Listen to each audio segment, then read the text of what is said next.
আলাইকুম, সবাই কেমন আছেন? আশা করি ভালো আছেন। আমরাও আলহামদুলিল্লাহ ভালো আছি। আজকে পাখির কিচড়-মিচড় দিয়ে ভিডিওটা শুরু করছি, একদম সকালে। পাখিগুলো অনেক বেশি চেঁচামেচি করে, বিশেষ করে সকালে ভোরের বেলা পাখিগুলোর শব্দ অনেক বেশি বেড়ে যায়। আর এখন রান্নাঘরে আমি এখানে আমি নেহারি জাল দিচ্ছি। কালকে রাতে নেহারি বানিয়েছিলাম, আর এই নেহারি আমরা রাতে খেয়েছি। এখন অবশিষ্ট যতটুকু যা আছে এটা গরম করে এখন আমরা আবার খেয়ে নেব। সবাই রাতে ঘরের রুটি বানিয়েছিলাম, ঘরের রুটি দিয়ে নেহারি খেয়েছি। আর এখন বাইরের থেকে নান রুটি নিয়ে এসেছি। আমার নেহারিটা গরম করা হয়ে গেছে।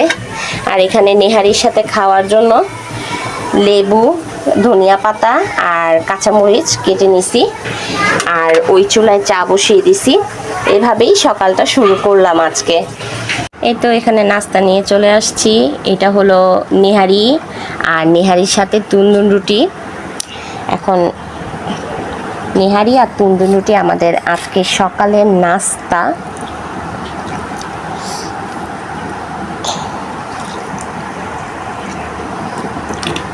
রাত্রে খাওয়ার পর অবশিষ্ট যা ছিল তা এখন তিনজনে নিয়ে শেষ। তুনদুন রুটি দিয়ে ভালো লাগে নাকি ঘরের রুটি দিয়া? হ্যাঁ, তুনদুন রুটি কে আমরা আম্মুদের বাসায় না মানহা উঠো। আচ্ছা পাপা, এটা আবার চ্যাপটা হয়ে গেল কেন? ঠান্ডা হয়ে যেত আর ছোট্ট হবে। আমরা আগে তুনদুন রুটি দিয়েই খাইতাম, কিন্তু আমার কাছে তুনদুন রুটির থেকে ঘরে বানায় না, রুটি বানায়।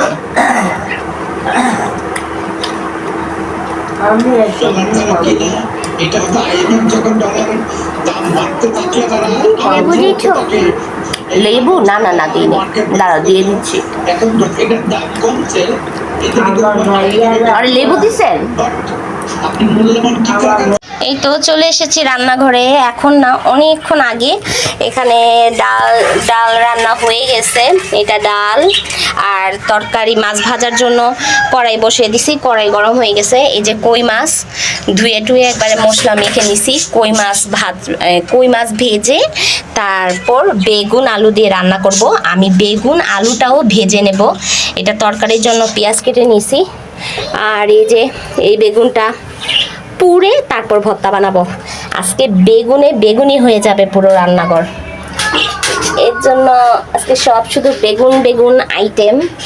আজকে পাট শাক খেতে ইচ্ছে করছিল অনেক, কিন্তু পাট শাক পাই নাই। পাট শাক আনতে বলছিলাম মানজারের পাপাকে, যে মানজারকে স্কুল থেকে নিয়ে আসার সময় পাট শাক নিয়ে আইসেন, কিন্তু পাট শাক পাই নাই। তাই ভাবলাম থাক, তাহলে বেগুন আলু দিয়ে কই মাছ রান্না করব। আর বেগুন ভর্তাটা আমার কাছে খুব ভালো লাগে, মানে আমার কাছে বেগুনই খুব ভালো লাগে।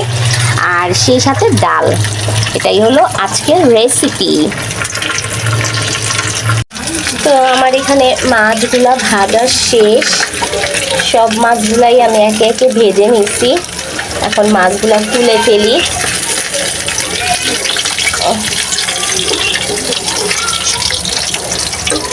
মাছ ভাজা শেষ হয়ে গেছে। এখন এই তেলের মধ্যেই আমি বেগুন আলু একে একে এগুলা সব ভেজে নেব। এই যে আমার মাছগুলা ভাজা শেষ, মাছটা রেখে দিলাম। এখন আলুগুলো প্রথমে দিয়ে দেই। প্রথমে আলুগুলা ভেজে নেই, সুন্দর করে লালচে করে আলুগুলা ভেজে নেব।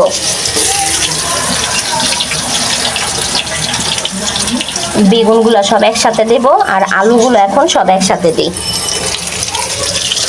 দিয়ে দিলাম। আলুগুলা একটু লালচে হয়ে গেলে তারপর নামায় ফেলবো।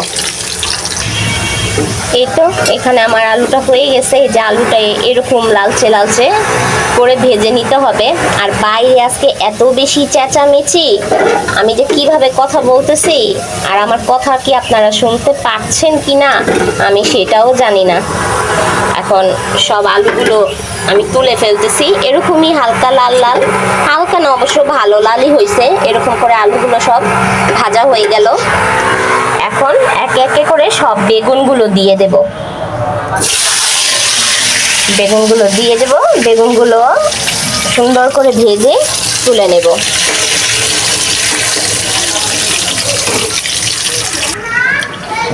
এই তো এখানে আমার সব বেগুনগুলো আমি সুন্দর করে ভেজে নিছি।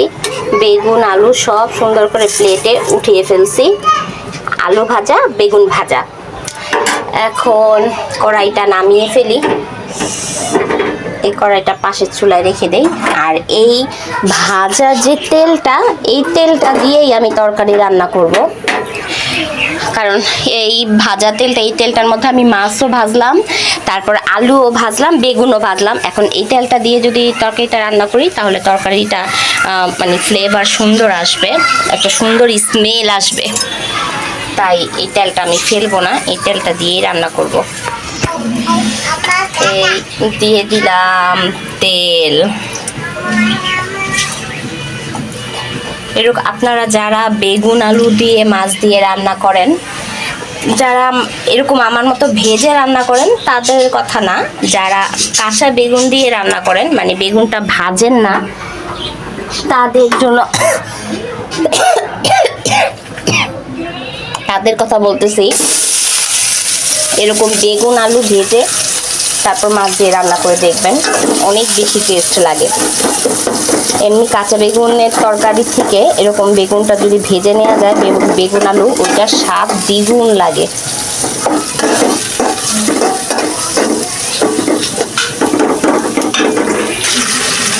এই যে আমি এখানে পেঁয়াজটা লাল করে তারপর সব মশলা টশলা দিয়ে দিছি।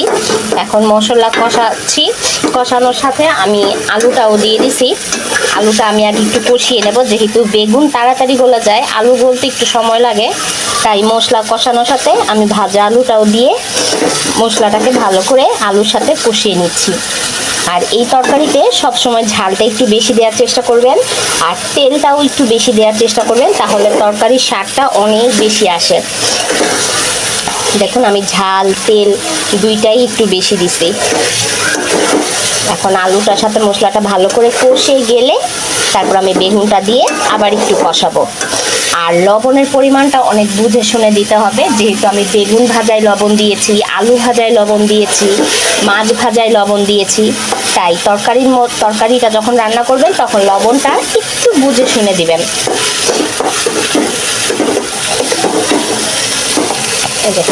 এখানে আলুটা দিয়ে আমি ভালো করে কষিয়ে নিলাম, কষানো শেষ। এখন আমি আমার ভাজা বেগুনগুলো দিয়ে দেব।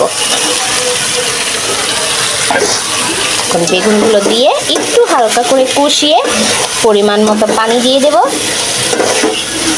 এটার মধ্যে আমি গরম পানি ইউজ করব, তাহলে তরকারিটা আরও বেশি স্বাদ লাগবে।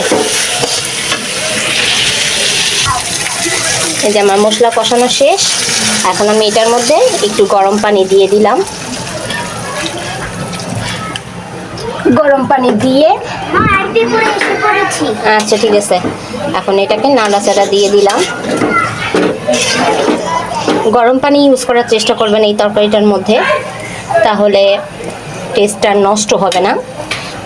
আর এই যে এখানে কিছু কাঁচামরিচ রাখছি, কাঁচামরিচগুলো দিয়ে দেব। কাঁচামরিচগুলোও আমার দেওয়া শেষ। পানিটা দেখেন ফুটে আসছে, যেহেতু গরম পানি দিছি তাই ফুটতে সময় লাগে না, পানিটাও আমার ফুটে আসছে। সেজন্য আমি এখন একে একে মাছগুলা দিয়ে দেব। মাছগুলা সব আমি সুন্দর করে সাজিয়ে দিচ্ছি। এরকম করে বেগুন ভেজে, আলু ভেজে তারপর বেগুনের তরকারি রান্না করে দেখবেন কত বেশি টেস্ট হয়। এখন আর কোনো কাজ নেই, এটাকে আপনি যেরকম ঝোল চান, আমি একটু মাখা মাখা ঝোল করে তারপরেই নামাবো, মানে একদম বেশিও না একদম কমও না, এরকমভাবে রাখবো। আর নামানোর আগে শুধু একটু জিরা ফাঁকি ছড়িয়ে দিয়ে তারপর নামাবো, তাহলে জিরা ফাঁকির স্মেলটা অনেক ভালো হয়। আপনারা চাইলে এটার মধ্যে টমেটো অ্যাড করতে পারেন, আমি আজকে আর টমেটো দিলাম না। নামানোর আগে জিরা ফাঁকি দিয়ে তারপর নামাবো। এখন ভালো করে টকবক করে বলক আসুক। এই তো ফাইনালি আমার তরকারি হয়ে গিয়েছে। এখন আমি এতটুকু ঝোলেই নামিয়ে ফেলবো, কারণ এটা একটু পরে আরও ঝোল টেনে ফেলবে। ঠান্ডা হলে এটা ঝোল আরও শুকিয়ে যাবে, একটু শুকনো শুকনো ঝোল হয়ে গেলে এটা ভাল লাগবে। আর নামানোর আগে কিন্তু অবশ্যই ধনিয়া পাতা বা জিরার গুঁড়া দিবেন। আমি জিরার গুঁড়া দিলাম, আপনারা ধনিয়া পাতা চাইলে ধনিয়া পাতা দিতে পারেন। তরকারিটা কিন্তু অনেক বেশি টেস্ট হয়। আর এখন আমার রান্না বাড়ার শেষ মুহূর্ত, দিয়ে দিলাম বেগুন। আজকে বেগুন পুড়ে তারপর ঝাল ঝাল করে ভর্তা বানিয়ে ভর্তা খাবো। অনেক দিন ধরে বেগুন পুড়ে ভর্তা বানাই না। সব হয়ে গেছে, এখন বেগুনটা পুড়ে ফেললেই তারপর শেষ আমার রান্না বাড়া। বেগুনটা পুরুক, একটু সময় লাগিয়ে আস্তে আস্তে বেগুনটা সুন্দর করে পুড়ে নেব। এই তো এখানে সব কিছু নিয়ে ঘরে চলে আসছি, আর বেগুনটাও ছিঁড়ে নিছি। একটা বেগুনে যে এত অল্প একটু হয়ে যাবে আমি বুঝতেই পারি নাই যে একটা বেগুনে এতটুক ভর্তা হবে। যাই হোক, থাক, হয়ে গেছে যখন হোক। আর এর জন্য আমি তো পেঁয়াজ অনেকটাই কেটে নিয়েছিলাম, কারণ এটা দিয়ে আমি 2 পদের ভর্তা বানাবো। আর এখন আমি এখানে মরিচ, মানে শুকনা মরিচ ভাজা গুঁড়োটা এটার মধ্যে অ্যাড করছি, আর সাথে লবণ দিয়ে সরষের তেল দিয়ে ভালো করে মেখে নিছি। এখন এখান থেকে কিছুটা বেগুন ভর্তায় দিয়ে দেব। বেগুন না একবারে অল্প হয়েছে, আমি বুঝতেই পারি নাই যে এত অল্প হবে। যাক, যাই হবে, মানজারার আমি একটু টেস্ট করব। এটা একটু টেস্টই বলা চলে, কারণ এত অল্প হয়ে গেছে। আমাদের মা ছেলে 2 জনের হয়ে যাবে, যেহেতু মানজারের পাপা নাই, মানজারের পাপা আসে নাই। তাই এই তো আমার এখানে বেগুন ভর্তা রেডি। আর এটা হলো পেঁয়াজ ভর্তা, আমার মোস্ট ফেভারিট ঝাল ঝাল পেঁয়াজ ভর্তা আর বেগুন ভর্তা। হ্যাঁ, তুমি তো পেঁয়াজ খাওই না, তোমার আবার পেঁয়াজ ভর্তা ফেভারিট কিভাবে হয়? কিন্তু হয়ে গিয়েছে এখন। যাই হোক, এখানে বেগুন ভর্তা আর পেঁয়াজ ভর্তা আমাদের কমপ্লিট হয়ে গেছে।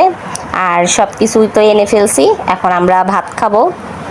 পেঁয়াজ ভর্তাটা অনেক বেশি সুন্দর হয়েছে, তাই না? আমি একদম বেশি করে মরিচ দিয়ে ঝাল ঝাল করে নিছি। তো আজকে আমাদের রেসিপিতে কি আছে আরেকবার একটু দেখিয়ে দেই। এখানে আছে বেগুন ভর্তা, এখানে আছে পেঁয়াজ ভর্তা, ঝাল ঝাল করে একবারে মেখেছি, দেখেই মুখে পানি এসে পড়ে। আর এইখানে আছে হলো আমার বেগুন আলু দিয়ে কই মাছের তরকারি। আর এখানে আছে হলো ডাল। দাঁড়ান, ডালটা নাড়া দিয়ে দেখাচ্ছি, কারণ এইভাবে দেখালে না ডালটা একবারে জমে থাকে, তো মনে হয় কি এটা ডাল না পাতলা পানি। এই তো এটা হলো ডাল, আর এখানে আছে ভাত। এটা হলো আমাদের দুপুরের রান্না বাড়া। এখন আমরা খাওয়া শুরু করি। চলে আসলাম এখন আবার আপনাদের মাঝে, রাত 9টা বাজে। আর সত্যি কথা বলতে আর ভিডিও করার কোনো ইচ্ছেই ছিল না, কিন্তু পরে ভাবলাম যে একটু আপনাদের সাথে অন্তত একটু মনটা হালকা করি। মনের মধ্যে যে একটা ভার নিয়ে আছি, কষ্টটা নিয়ে আছি, সেটা একটু শেয়ার করা যাক আপনাদের সাথে। আজকে দুপুরে রান্না বাড়ার ভিডিও, খাওয়া দাওয়ার ভিডিও করার পর থেকে এই পর্যন্ত আমি আর কোনো ভিডিও ফুটেজই নিতে পারি নাই। আসলে মনটাই ভালো না, মনে শান্তি না থাকলে কোনো কিছুই শান্তি লাগে না, সেটাই হলো বড় কথা। আর মন ভালো না থাকার কারণ একটাই, সারা বাংলাদেশে যে কষ্টটা ছড়িয়ে পড়ছে এখন, সেটা হলো মাইলস্টোন স্কুলের ওপর, মাইলস্টোন স্কুল ও কলেজের ওপর যে প্লেনের বিস্ফোরণ হলো, সেটার কষ্টটা মানে মনে হচ্ছে সারা বাংলাদেশের ওপরে ছড়িয়ে পড়ছে। সেটাই হলো মানে মন ভালো না লাগার আসল কারণ। আমি যখন মাইলস্টোন স্কুলের ওপর এই মানে দুর্ঘটনাটা হয়, তখন হয়তো বেলা 1টা-1:30টার দিকে এটা হয়, কিন্তু আমি যেহেতু কাজে ব্যস্ত ছিলাম, রান্না বাড়া সংসারের নানা ধরনের কাজকর্মে ব্যস্ত ছিলাম, তাই তখন ফোন হাতে নিয়ে মানে ফেসবুকে ঢুকা এরকম কিছু হয় নাই, ঢুকতে পারি নাই, তাই লাইভ টাইভ এগুলো কিছুই আমি দেখি নাই।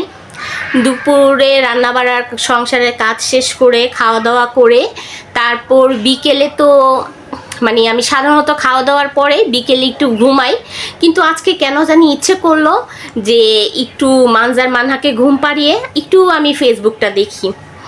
এটা বলে আমি 5টা বাজে যখন ফেসবুকে ঢুকি তখন আমার চোখে মানে পড়লো যে সারা ফেসবুক জুড়ে শুধু একটাই হাহাকার, একটাই কষ্ট যে মাইলস্টোন স্কুলের ওপর এরকম একটা মানে কিভাবে যে বলবো মানে ভাষায় প্রকাশ করার মতো না, ছোট ছোট বাচ্চাগুলো মানে কীরকমভাবে যে আমার শুধু বারবার একটা কথাই বারবার মাথায় আসতেছিল যে আজকে ওই স্কুলে হয়তো আমার বাচ্চা আপনার বাচ্চা থাকতে পারতো, বা আমার বাচ্চা যে স্কুলে পড়ে সেই স্কুলেও এই দুর্ঘটনাটা ঘটতে পারতো।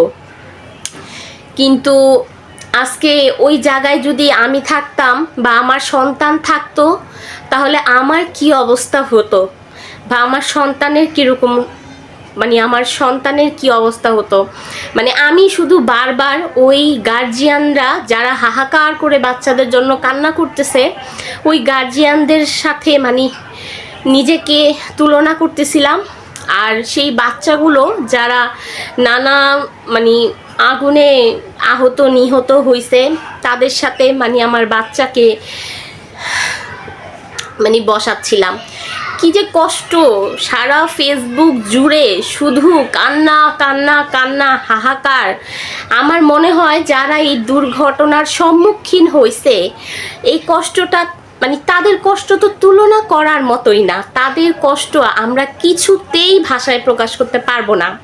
কারণ আমরা যারা ওই দুর্ঘটনার মধ্যে না আছি তারা কখনোই ওই মানুষগুলোর কষ্ট আমরা পারবই না প্রকাশ করতে, আর তাদের কষ্টটা আমরা অনুভব করতে পারবই না। যতই বলি না কেন যে তাদের কষ্ট আমরা বুঝতেছি, তাদের কতটা কষ্ট হইতেছে, তাদের বাচ্চাদের কতটা কষ্ট হইতেছে, যতই বলি যে আমরা বুঝতেছি, কিন্তু আসলে না, ওরকম ওনাদের কষ্টটা আমরা কখনোই বুঝবো না যারা ওই বিপদের সম্মুখীন হয়েছে। যেসব মা বাবার সন্তানগুলো পুড়ে ছাই হয়ে গেছে, ওইসব বাচ্চাগুলোর বা ওই বাচ্চাদের মা বাবাদের যে কতটা কষ্ট, কতটা যে হাহাকার মনের ভিতরে, ওদের কষ্টটা ভাষায় প্রকাশ করার মতো না। আমি তো ফেসবুক দেখতে দেখতে ওদের মানে এত কিছু দেখতে দেখতে আমার চোখের পানি আমি ধরে রাখতে পারিনি। সত্যি কথা, আমার মনে হয় শুধু আমরা না, সারা বাংলাদেশের মানুষ, আর বিশেষ করে ঢাকার মানুষ মানে সবাই একটা মানে কীরকম যে একটা কষ্টের উপর দিয়ে যাচ্ছে ওই জিনিসগুলো দেখার পর, সেটা বলে বোঝানোর মতো না। আসলে বড়দের ওপর কোনো কিছু হইলে সেটা তাও মেনে নেওয়া যায়, সহ্য করে নেওয়া যেতে পারে, কিন্তু এরকম ছোট ছোট এত মানে মাসুম শিশুদের ওপরে এরকম যদি হয়, এক একটা বাচ্চা পুড়ে ছাই হয়ে গেল, এক একটা বাচ্চা হেঁটে যাচ্ছে তার পুরা শরীর পুড়ে গেছে, এগুলো যে মানে দেখা কতটা যন্ত্রণাদায়ক, কতটা কষ্ট, সেটা মানে বলে বোঝানোর মতো না।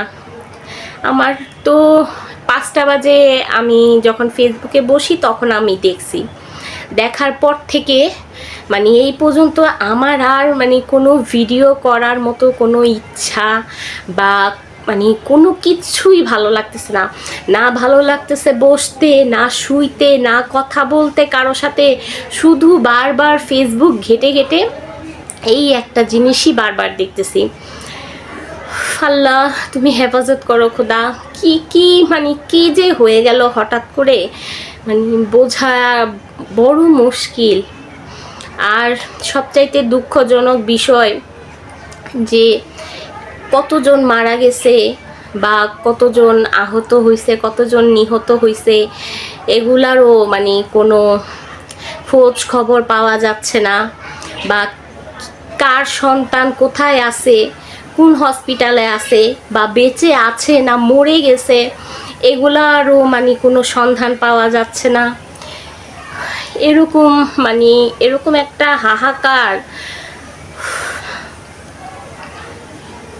জাস্ট আমি বলে বোঝাতে পারবো না। উপর দিয়ে যে কতটা যে একটা কষ্ট অনুভব করতেছি, কতটা যে মানে আবার রক্ত লাগবে, মানে কি যে একটা পরিস্থিতি, কেন যে এরকম হলো আমাদের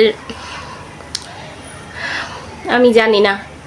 আল্লাহর এটা যে কেমন বিচার, আল্লাহ যা করে ভালোর জন্যই করে, আল্লাহ যা করে ভেবে চিন্তেই করে, কিন্তু ছোট ছোট বাচ্চাদের ওপরে এত কষ্ট, ছোট ছোট বাচ্চাগুলো এরকমভাবে শহীদ হলো, এটার কষ্ট মানে বোঝানোর মতো না। আল্লাহ সব যেসব বাচ্চাগুলো অসুস্থ আছে তাদেরকে আল্লাহ তাড়াতাড়ি সুস্থ করে দেখ, তাদের সুস্থ সবল করে তাদের মা বাবার কাছে তাদেরকে ফিরিয়ে দেখ। আর যেসব বাচ্চাগুলো পুড়ে ছাই হয়ে মৃত্যুবরণ করছে তাদেরকে আল্লাহ শহীদ করে দেখ। আমি বোঝাতে পারছি না আসলে আমি কি বলতেছি, বা আমি যা ফিল করতেছি তাকে আমি ঠিকভাবে বলতে পারতেছি কি না আমি বোঝাতে পারতেছি না, কিন্তু খুব বেশি কষ্ট হচ্ছে, সত্যি করে বলছি, অনেক বেশি কষ্ট হচ্ছে। এত বড় একটা দুর্ঘটনা, এত বড় একটা কান্নায় চারিপাশ ঢেকে গেছে, চারিপাশ কান্নায় ঢেকে গেছে। আমার মনে হয় ওই দৃশ্যগুলো দেখে এমন কোনো মা বাবা নাই, বা মা বাবা বাদ দিলাম, এমন কোনো মানুষ নাই যে ওই বাচ্চাগুলোর ওই পুরা শরীর মানে ওরকম খারাপ অবস্থা দেখে চোখের পানি ফেলে নাই, এরকম কোনো মানুষ নাই পৃথিবীতে আমার মনে হয়। যাই হোক, আল্লাহ সকলকে হেফাজত করুক, সবাইকে ভালো রাখুক। আল্লাহ জানে, আল্লাহ যা করছে ভালো, আল্লাহ যা করে ভালোর জন্যই করে। আল্লাহ ভালো করে জানে ওনার কি করা উচিত, কি করা উচিত না, কেন এরকম হলো না হলো সেটাও সেই ভালো করে জানে। শুধু আল্লাহর কাছে এতটুকুই বলার যে আল্লাহ আপনি ওই সকল মা বাবাদের আপনি সহ্য দেন, ধৈর্য দেন, এটাই বলবো। আর যে সকল বাচ্চারা এখন মানে পুরা অবস্থায় হাসপাতালে আছে, ভর্তি আছে, তাদেরকে আপনি ধৈর্য শক্তি দেন। পোড়ার যে একটা কি জ্বালা, পুড়ে গেলে জাস্ট আমাদের একটা হাতে একটা আঙুলে যদি একটু ছ্যাঁকা খাই সেটার জ্বালা পোড়া মনে হয় আকাশ পরিমাণ হয়ে যায়। পোড়া জিনিসের এত কষ্ট, আর পুরা গা পুড়ে গেছে 70%, 90%, 95%, 75%, পুরা শরীর পুড়ে গেছে। ওই সমস্ত মানে ওই পুরা জ্বালাগুলো কিভাবে বাচ্চারা সহ্য করবে আমি জানি না। আল্লাহ আপনি তাদের সহ্য করার ক্ষমতা দেন, বাচ্চাদের আপনি সুস্থ করে দেন।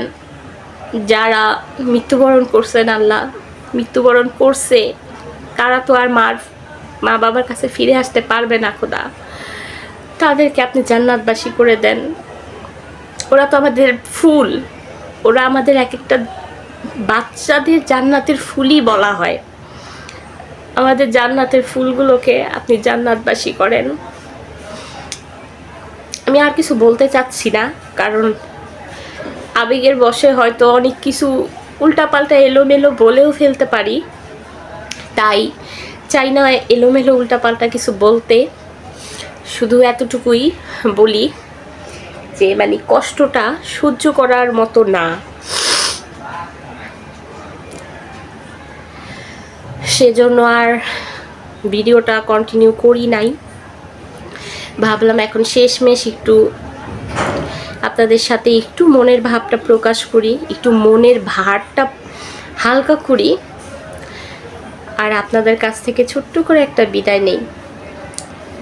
আপনারা সবাই ভালো থাকবেন, সুস্থ থাকবেন, সবাই নিজের খেয়াল রাখবেন, বাচ্চাদের খেয়াল রাখবেন। আর বাচ্চাদের বলবেন স্কুলে যখন বাচ্চারা যাবে, স্কুলে যখন বাচ্চাদের পাঠাবেন, তখন ছোট ছোট বাচ্চা তো ওরা তো বোঝে না, মানে ওরা তো নিজের খেয়াল সেরকমভাবে রাখতে পারে না, বোঝে না। তারপরও বাচ্চাদেরকে শিখাবেন কিভাবে নিজেকে খেয়াল রাখতে হয়, কিভাবে, মানে যতটুকু সম্ভব বাচ্চাদের বোঝাবেন যে কিভাবে একটা বিপদ থেকে দূরে সরে আসা যায়, বা বিপদ আপদ দেখলে একে কিভাবে সেফ রাখা যায়, এগুলো যতটুকু সম্ভব বাচ্চাদেরকে ধারণা দেবেন, শিখাবেন। আল্লাহ আর এরকমভাবে আর কোনো মা বাবার বুক খালি না করুক, এরকমভাবে আর কোনো ফুল নষ্ট না হোক, আর কোনো এরকমভাবে ছোট ছোট ফুলগুলো ঝরে না পড়ুক। সন্তান সব মার কাছেই সমান। বাচ্চারা, আমার বাচ্চা হোক, আপনার বাচ্চা হোক, বাচ্চা বাচ্চাই, সেটা যার বাচ্চাই হোক। বাচ্চাগুলোকে আল্লাহ সহি সালামত রাখুক, সুস্থ রাখুক। সবাই নিজের খেয়াল রাখবেন, নিজের পরিবারের খেয়াল রাখবেন, এতটুকুই বলবো। আল্লাহ হাফেজ।